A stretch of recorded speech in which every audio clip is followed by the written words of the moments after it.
स्वागत है दोस्तों। आज के मुख्य समाचार में आज देश और दुनिया से कई अहम और बड़ी खबर आ रही है। बात करेंगे हर खबर पर विस्तार से। बिल्किस बानो के दोषियों को सुप्रीम कोर्ट से झटका, 21 जनवरी को ही करना होगा सरेंडर। एक और बड़ी अपडेट, ये राम मंदिर ट्रस्ट मनमाना है। 2 साल पहले भी महंत धर्मदास ने उठाया था सवाल, अवधि बड़ी चेतावनी। एक और बड़ी अपडेट, अयोध्या का पड़ोसी जिला ताबड़तोड़ धमाकों से देहला हाईवे करना पड़ा बंद। इसी के साथ अगली बड़ी खबर में आपको बताएंगे, राजनीति का धर्म निभाए, धर्म के लिए न करे राजनीति, प्राण प्रतिष्ठा और बीजेपी आरएसएस का कार्यक्रम। तो चलिए देख लेते आज की पहली बड़ी खबर। बिल्किस बानो के दोषियों को सुप्रीम कोर्ट से झटका, 21 जनवरी को ही करना होगा सरेंडर। दरअसल दोस्तों, बिल्किस बानो मामलों में दोषियों ने सरेंडर करने की अवधि को बढ़ाने की मांग की थी।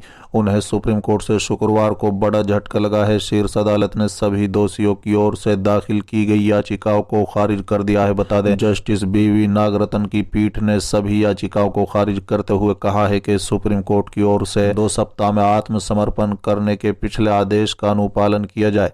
सुप्रीम कोर्ट ने कहा है कि सभी याचिकाएं निराधार हैं और बैतु के आधारों पर हम सरेंडर करने की तारीख नहीं बढ़ा सकते। सभी दोषियों को 21 जनवरी को सरेंडर करना होगा। बिल्किस बानो के 11 दोषियों ने सुप्रीम कोर्ट के सामने खुद को स्वास्थ्य के साथ साथ बूढ़े माँ बाप सहित कई पारिवारिक जिम्मेदारियों का हवाला दिया था। 2002 के गुजरात दंगों के दौरान बिल्किस बानो से सामूहिक दुष्कर्म और उनके परिवार के 7 सदस्यों की हत्या के मामले, ये सभी दोषी आजीवन कारावास की सजा काट रहे थे, लेकिन अगस्त 2022 में गुजरात सरकार ने उनकी सजा माफ कर दी थी। बता दें कि सुप्रीम कोर्ट ने 8 जनवरी को बिल्किस बानो के सभी 11 दोषियों की रिहाई को रद्द कर दिया था और आदेश दिया था कि सभी दोषियों को 2 सप्ताह के भीतर सरेंडर करना होगा। ये सभी आरोपी गुजरात के रहने वाले हैं। वहीं दोषियों ने दावा किया था कि जब से वो जेल से छूटे हैं तब से वो अपने परिवारों के साथ रह रहे हैं और उन्होंने कोई अपराध नहीं किया है।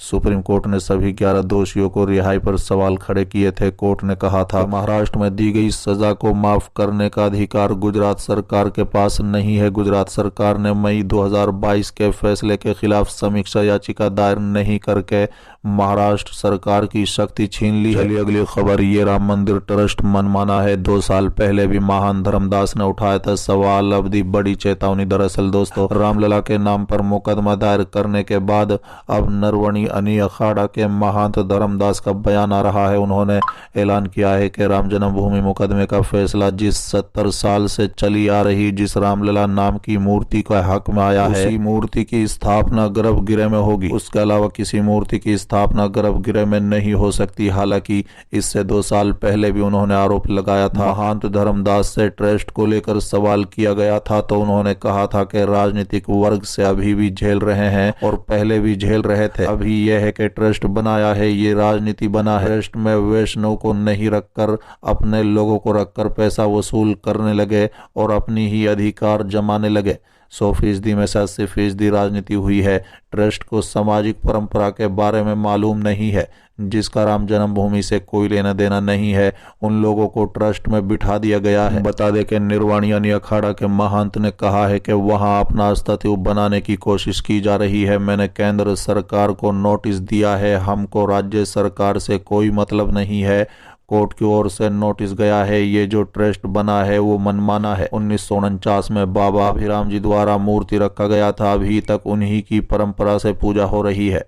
उनको कमेटी में नहीं रखा गया और निर्मोही अखाड़े के महंत यहाँ बैठे हैं, उन्हें नहीं रखा गया। उन्होंने कहा था कि इनको ट्रस्ट में नहीं रखकर बाहरी आदमी को ट्रस्ट में लाकर बिठा दिया गया है। कोई चाहता है कि धर्म पर अंकुश लगाएंगे तो धर्म पर अंकुश लगाने वाले लोग बैठे हुए हैं। बता दें कि महान धर्मदास ने कहा है कि पुरानी मूर्ति की स्थापना गर्भगृह में नहीं होती है तो ये गैर कानूनी होगा और इसके खिलाफ मैं मुकदमा करूंगा और बाहर भी संघर्ष करूंगा।